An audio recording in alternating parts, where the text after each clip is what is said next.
It is as though the symbiote within this man has taken a host before it was mature enough to do so. And yet our scans indicate it to be a full-grown adult. Most puzzling. Can you account for its lack of identity? As you know, memory is passed on genetically by the Queen, allowing them to be born with a collective knowledge of their lineage. It is possible that the Queen that spawned him was unable to pass on this information to her progeny. Unable? The knowledge imparted on her young by a Queen is done so voluntarily. In this case, if nothing were passed on to this symbiote, it would be, as you say, an empty vessel. Can you remove it without harming the host? Possibly. Although such a procedure would be dangerous. We would like to see the Queen that spawned this Goa'uld.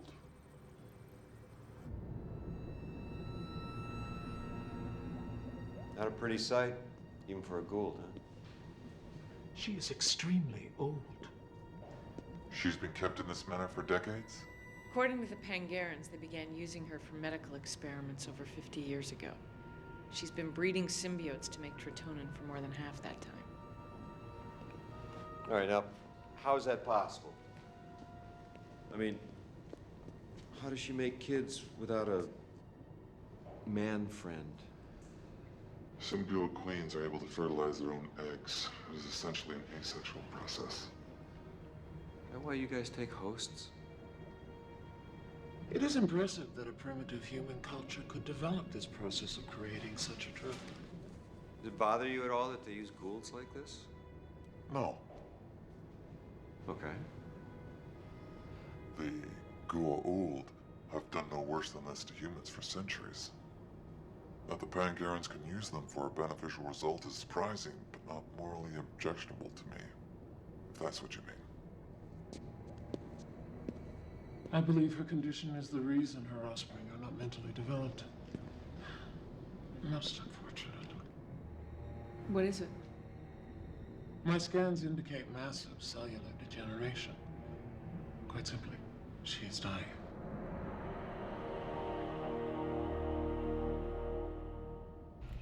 I am sorry, Colonel. The Pangarans totally sugarcoated the whole side effect aspect of the drug. Well, that's a shock, isn't it? While Tritonin does appear to cure most diseases, it ultimately creates far bigger problems than it solves. How so? The drug acts like a symbiote in many ways. Upon entering the user's bloodstream, it immediately takes over, completely suppressing the normal human immune system. The result is a powerful resistance to disease. But The healing effect is not permanent, and the user's own immune system remains suppressed. Basically, you have to keep taking the drug for it to work. considering how it's made, we'd never create enough to sustain our population. I don't know how the Pangarans can make enough for their population. They don't. Only about 20% are on it, and they seem to be running into a wall as far as production's concerned. They sucked the Queen dry, Doc. According to the Tok'ra, she's dying. As far as I know, there's no way to reverse the drug's effects. If their queen is dying, as you say, it's just a matter of time before anyone currently living off Tritonin will be facing death as well. Okay. O'Neill out.